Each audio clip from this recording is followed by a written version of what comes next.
예, 새롭게 준비한 코너인데요. 기업 엠팩트 통해서 좀 기업 분석도 해드리겠지만 좀 뒷이야기들도 재밌게 풀어나갈 수 있을 것 같습니다. 오늘 김대호 경제학 박사와 함께하도록 하겠습니다. 어서 오십시오. 첫 번째 기업이 저희가 한화 시스템을 꼽았는데 시장에서 3거래일째 지금 이제 새내기 주기도 하지만 이 시스템 자체보다는 후계 구도와 연관지어서 생각하는 사람들이 좀 많더라고요. 실제로 기사들도 좀 종종 나왔고 좀 이거 어떻게 보고 계신지 큰 그림에서부터 한번 그려주시겠어요? 예, 한화 시스템이라는 회사가 지금 증권 시장에 상장이 돼서 첫날은 대폭락을 했죠. 예. 그러다가 다시 오르고 가격도 상당히 급변하고 있는 이런 모습입니다. 사실 그동안에 한화란 회사는 지주회사 체제도 하지 않고 기업 경영이 좀 폐쇄적으로 많이 운영이 되어 온 측면이 있습니다. 주력 기업들 중에 상장된 회사의 숫자도 적고, 그런데 이번에 한화 시스템이 코스피 시장에 정식으로 상장이 되면서 이제 한화도 본격적으로 코스피 IPO를 하면서 공개된 회사로서의 본격적인 틀을 갖추게 됐어요. 예. 그런데 또 하나 중요한 것은 이 한화 시스템이 아버지와 아들을 연결하는 중요한 고리라는 겁니다. 예. 지금 이 한화 그룹에는 유명한 세 아들이 있습니다. 첫 번째 아들은 그 김동관. 예. 지금 큐셀 전무죠. 네. 최근에 이탈리아에서 비밀리에 결혼식을 해서 또 유명해졌어요. 네, 그렇더라고요. 예, 83년생이니까 올해로 이제 만 36세인데 이제 드디어 결혼을 했습니다. 네. 그러다 보면 후계 구도가 얘기가 나오게 되는 거고, 지금 CG에서 또 저 그래픽이 잘 나오고 있습니다만 그 김동관 장남 바로 옆이 김동원입니다. 예. 이 둘째 아들인데요. 둘째 아들은 그동안 이제 그 언론을 여러 번 탔죠. 교통사고를 내놓고 현장에서 수습을 하지 않고 도주를 했다가 예. 이른바 이제 경찰에 구속 수사를 받는 그런 상황. 그다음에 북창동에서 깡패들과 싸웠는데 네. 1차전 싸움에서는 졌죠. 그러니까 그 억울함을 아버지한테 가서 풀어달라고 호소하니까 아버지 왼쪽에 있는 김성현 회장께서 빨간 장갑을 끼고 야구방망이를 직접 가지고 김동원 둘째 아들을 취재한 그 깡패들을 물리적으로 조치를 하는 예. 그런 장면이 또 언론을 탔습니다. 네. 이미 뉴스 보도가 다 나온 거죠. 예, 다 옛날 얘기입니다. 네, 그렇습니다. 그리고 이제 세 번째 아들은 김동선인데, 김동선 이 세 번째 아들은 정유라로 특히 더 유명하죠. 네. 예, 정유라와 함께 2014년도 아시안 게임에서 승마 부분에 같이 출전해서 단체전 이 메달을 땄던 주인공이에요. 그렇죠. 최근에 김현장 변호사를 폭행했다 해서 또 한 번 그 구설수에 올랐습니다만은, 물론 어쨌든 뭐 이런 이 좋지 않은 일 등으로 해서 언론에는 좀 널리 알려진 세 형제들인데, 예. 그동안에 재벌 그룹치고는 이 아들들에 대한 후계 구도가 제대로 정착이 돼 있지 않았었어요. 예. 그런데 이번 한화 시스템즈 상장을 통해서 본격적으로 한화의 3세 경영이 굉장히 빨라질 것이다. 그 이유는 지금 이 세 아들이 가지고 있는 대부분의 주식은 H솔루션이라는 회사입니다. 네. 한화그룹의 후계 구도와 관련해서 가장 주목받는 회사가 H솔루션이라는 회사인데, 이 아들 세 명이 100% 주식을 갖고 있어요. 예. 그런데 이 아들 세 명이 지금 그림에 나오는 이 한화 시스템의 대주주예요. 그리고 또 이 한화 시스템은 김성현 회장이 보유하고 있는, 대주주로서 보유하고 있는 이 그룹의 모기업격인 주식회사 하나라고 있습니다. 그 한화 지배구조 한번 띄워주시면 좋을 것 같네요. 예, 그거 보면서 한번 계속 설명을 들어보죠. 그렇습니다. 예. 이 주식회사 한화에 김성현 회장이 지금 지금 그림이 나오고 있죠. 주식회사 한화가 사실상 지주회사 격인 모 그룹인데, 저 한화는 지금 대부분 이 김성현 회장이 일대 주주로 주식을 많이 가지고 있어요. 자, 예. 그림에서 H솔루션은 4.34%밖에 가지고 있지 않습니까? 네. 저 H솔루션을 바로 세 형제들이 분할해서 100%를 지배하고 있거든요. 네. 근데 H솔루션도 한화 시스템을 가지고 있고 예. 또 주식회사 한화는 에어로스페이스라는 자회사를 통해서 손자 회사로 한화 시스템즈를 가지고 있어요. 예. 그렇게 연결이 되다 보니까 한화 시스템즈가 정권시장에 나와서 상장이 되면 본격적으로 3세 승계가 가능할 수 있다. 특히 주목되는 것은 H솔루션의 한화 시스템의 주주인데 주식의 상장을 통해서 예. 현찰로 바꿀 수가 있게 되지 않습니까? 그렇죠. 그럼 그 현찰로 주식회사 한화 지분을 사서 3세 경영을 완성하는 것인가? 아니면 또 H솔루션과 한화 간에 흡수 합병의 신화가 있을 것인가? 이런 지금 시장의 여러 가지 전망과 분석이 잇따라 나오고 있는 것입니다. 그러니까 어디서 많이 본 그런 방법이긴 할 겁니다. 아마 우리 시청자 여러분들도. 근데 얘기를 해주신 것처럼 한화 시스템이 한 H솔루션 지분 한 14.5% 정도 가지고 있으니까 네. 여기서 이제 H솔루션 한화 시스템 계속 이제 가치가 높아지다 보면 나중에 결과적으로 지주회사인 한화와 뭐 합병을 하든 아니면 뭐 총수가 바뀌든 하는 과정에서 좀 더 수월하게 후계 작업을 할 수 있을 것이다. 이런 시나리오의 지금 초기인 거지 않습니까? 그렇습니다. 이게 왜 중요하냐면 투자자들한테는 한화가 이 세 가지 시나리오 중에 어느 쪽으로 가느냐. 예. 이를테면 H솔루션과 주식회사 한화의 합병, 비율 조정을 위한 합병 형태로 갈 것인가. 예. 아니면 또 시스템도 주식을 팔아서 현찰을 마련한 다음에 주식회사 한화를 사들어갈 것인가. 여기에 따라서 예. 지금 상장된 한화 시스템도 주가가 어떻게 되느냐. 주식의 미래 전망도 가능할 수 있는 거예요. 예. 그런 대목에서 앞으로도 한화 주식에 투자하시는 분들은 3세 경영 구도를 예의주시해야 될 것으로 보입니다. 참 그런데 이제 그런 지분 지분율과 함께 이런 지배구조 얘기를 하다가도 살짝 걸리는 게 앞에서도 이 아들들이 네. 경제면보다 이제 사회면에서 막 눈에 띄고 하다 보면 이런 그렇죠. 리스크가 있을 수밖에 없고 예. 그리고 뭐 김승현 회장도 사회면에 많이 오르락내리락 했었고 그렇습니다. 예. 그리고 지금 사회 분위기가 약간 아들에게 승계를 하는 것 자체를 그렇게 좋게 보고 있지는 않지 않습니까? 그게 좀 변수가 되지는 않을까요? 그렇습니다. 예, 전체적으로 이제 전문 경영인에 의해서 사회적 갈등을 해소하고 회사의 생산성을 높여야 간다라는 그런 사회적인 욕구가 상당히 높죠. 거기다가 이제 물론 아들들이 도덕적으로 아주 준수하고 경영력이 뛰어나다면 아들이라고 해서 역차별할 필요도 없겠죠. 네. 그런데 지금 한화의 경우에는 아들들이 그동안에 조금 입에 담기 어려운 여러 사건에 휘말렸단 말이죠. 예. 거기에다가 이제 김성현 회장 자신도 지금 형 집행정지로 나온 지가 얼마 되지 않았지 않습니까? 네. 그래서 한화그룹에 대한 이미지가 그렇게 썩 좋지 않은 상태예요. 네. 그러다 보니까 이제 과연 이 승계 작업이 제대로 이루어질 것이냐, 또 승계가 이루어진다고 하더라도 우리나라의 초대형 기업인 이 승계가 과연 이런 아들 앞으로 이루어지는 것이 우리 경제계나 사회적으로 옳은 일인가, 이에 대한 찬반 논쟁도 있을 수가 있죠. 예. 아들 얘기 한 번만 더 하고 한화그룹 주력 사업들 한번 여쭤보도록 하겠습니다.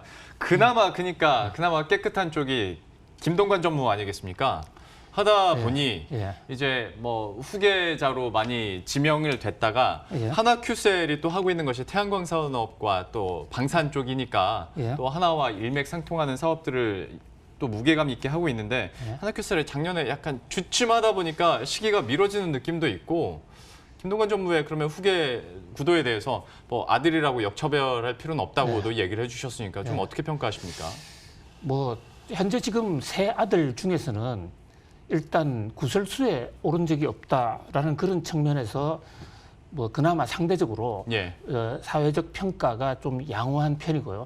경영 능력 부분에서도 일찌감치 뛰어들어서 여러 군데 지금 자신의 경영 역량을 쌓아왔죠. 최근에는 결혼을 하지 않았습니까?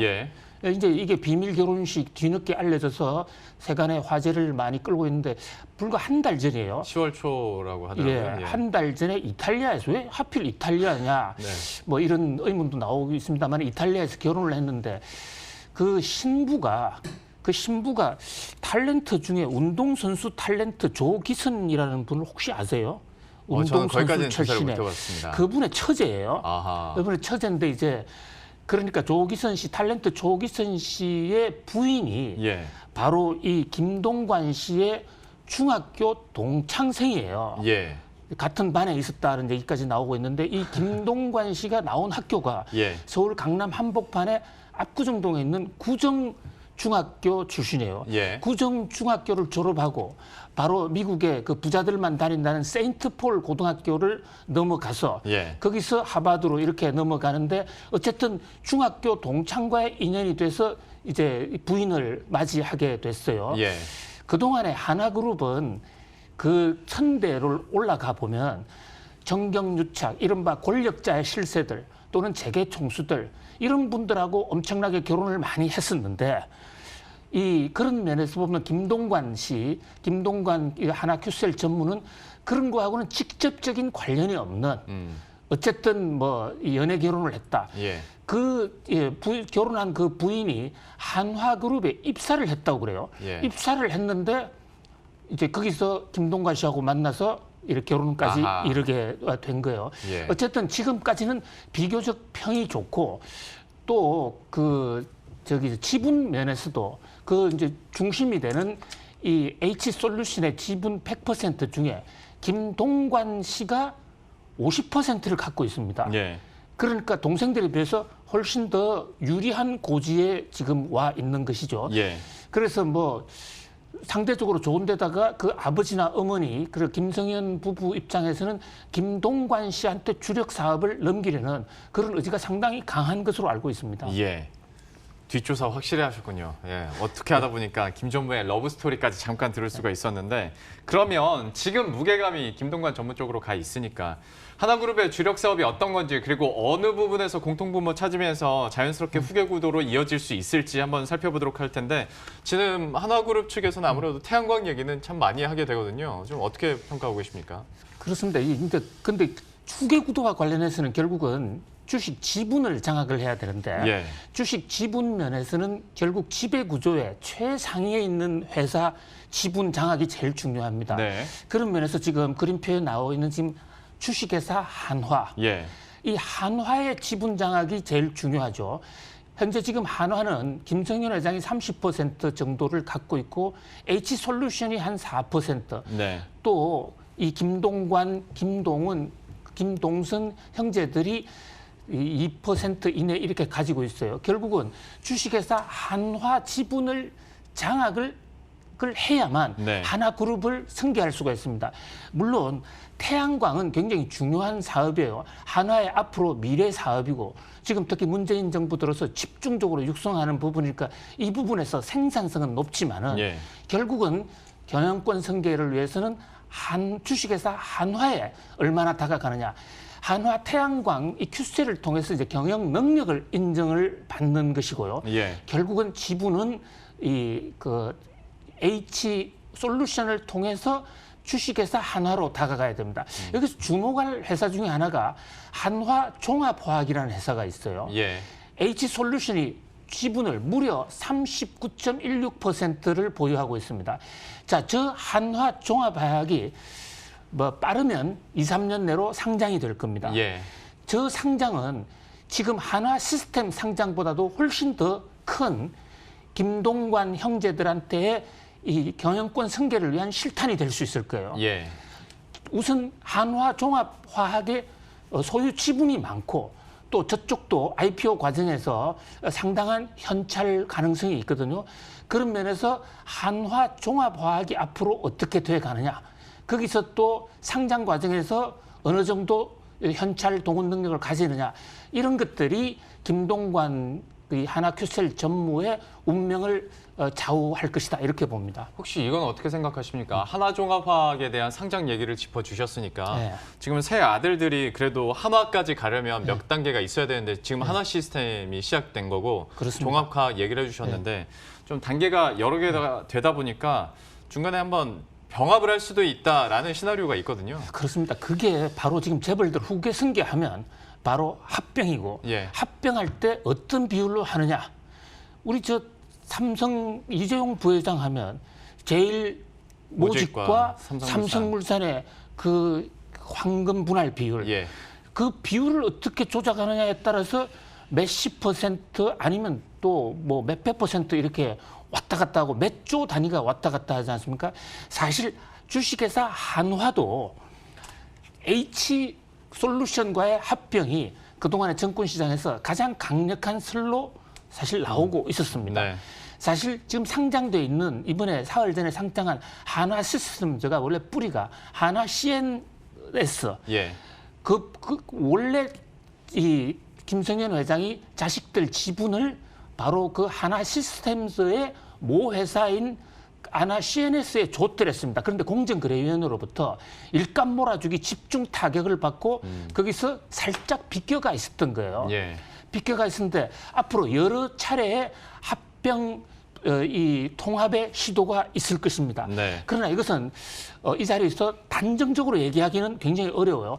그것은 회사의 어떤 합병 비율 어떻게 맞추냐는 의지와 관련돼 있고 그 면에서는 조금 다음 기회에 좀 소상하게 합병 비율, 합병 시나리오는 그 하나 주제로서도 1시간 이상 얘기해야 되거든요. 예. 예. 알겠습니다. 후계 구도와 또 하나그룹 내에서 지배 구조가 어떻게 바뀌는지도 한번 봐야 될 것 같은데 그래도 마무리는 기업 자체 사업에 대해서도 좀 저희 얘기는 해야 될 것 같아서 예. 하나의 앞으로의 사업성이나 또 실적 부분에서 어떻게 전망하시는지도 예, 좀 그러니까 짚어주시죠. 이 회사가 우리는 사실은 현재와 미래를 판단하기 위해서는 과거를 분석해 볼 필요가 있습니다. 그것이 사실은 우리가 역사를 공부하는 가장 중요한 이유기도 하고 역사를 모르는 자에게는 미래가 없다 이런 얘기도 있습니다. 그럼 하나그룹은 도대체 어떻게 해서 생겨난 회사냐? 이거 잠시 설명을 드려야 될 필요가 있다고 봐요. 하나그룹은 이름이 한국화약입니다. 예. 한국화약인데 1994년에 한중 국교 수교 이후에 한국화약이라는 간판을 갖고 중국과 이제 교류를 하러 갔어요. 그런데 중국에는 화약이라는 말이 없습니다. 이 화약이라는 말은 일본에서 왔거든요. 그러니까 중국에서는 저 화약을 폭약으로 씁니다. 그런데 한국이라는 말도 당시에는 중국이 남조선이라고 표현했지 않습니까? 예. 남조선 폭약회사에서 회장이 왔다. 중국 일민부에 이렇게 크게 보도가 된 거예요. 네. 자, 남조선 폭약은 중국 사람들이 가장 이 아킬레스건이죠. 좀 세네요. 그리고 이제 우리 이 6.25 전쟁 때 예. 남조선 폭탄에 의해서 죽어간 중국 인민군이 많지 않습니까? 그러게요. 그런 데 대한 이 트라우마 때문에. 트라우마가 있기 때문에 이미지가 굉장히 안 좋은 거예요. 그래서 한국화약이라는 이름으로 이제 뒤늦게 한국화약을 줄여서 예. 한화로 만들었지만 사실은 이제 뿌리는 한국화약이죠. 일제시대 때 우리나라에 유일한 화약회사가 있었는데 조선 이 화약 이 집단이라는 거예요. 김성현 회장의 아버지가 김종희신데 네. 거기에 그 직원이었습니다. 원산상고 출신이기도 하고요. 원래 경기고등학교를 다녔는데 학생 폭행 사건으로 학교에서 퇴학을 맞았어요. 네. 예, 그런데 그 대목에 대해서 이제 한화 측에서는 한국인을 괴롭히는 일본인 학생을 혼내준 것이다. 그래서 독립운동을 했다. 이렇게 주장을 하고 이제 어쨌든 쫓겨가서 원산상고를 나와서 화약회사에 다니고 있었는데 1945년에 일본이 물러가지 않았습니까? 예. 그러니까 화약회사 주인이 없어진 거예요. 그런 와중에 적산기업이라고 해서 이걸 불화를 해야 되는데 그 회사에 있던 사람이 아무래도 유리하겠죠. 그래서 김종희 씨가 이 회사를 인수를 하게 됩니다. 화약회사로 시작을 하게 된 거죠. 그래서 결국은 방산회사, 지금 한화 에어로스페이스, 또 지금 한화 시스템도 마찬가지입니다만은 결국 한화의 주력 기업은 선대로부터 이 방산기업이다. 방산 쪽. 좋게 얘기하면 방산기업이고 좀 공격적으로 얘기하면 전쟁기업이다. 예. 이렇게 볼 수가 있어요. 예. 이제 그런 그다음에 이 회사가 오면서 금융을 하게 됐고 예. 그동안에 뭐 호텔 여러 가지도 하게 이르지 않았습니까? 그래서 여러 가지로 많이 분리가 돼 있는데 형제 3명을 이 회사로 적절히 잘 분리할 것으로 보입니다. 예. 그래서 앞으로의 한화의 과제는 3세 승계와 동시에 이 3형제가 어떻게 나누어 갖고 기업의 주력을 어떻게 나누느냐 이런 쪽으로 지금 관심이 모아지고 있다 이렇게 볼 수 있습니다. 하나만으로 참 포장마차에서 들을 수 있는 이런 이야기들 또 방송에서 듣게 됐습니다. 시간이 더 있었으면 좋겠습니다만은 관계상 이 정도로 맞춰야 될 것 같네요. 김대호 경제학 박사와 함께했습니다. 고맙습니다. 네, 그럼 저희도 여기서 인사드리도록 하죠. 식사 맛있게 하시고요. 저희들은 다음 주 월요일 이 시간에 다시 찾아뵙도록 하겠습니다. 시청해주신 여러분 고맙습니다.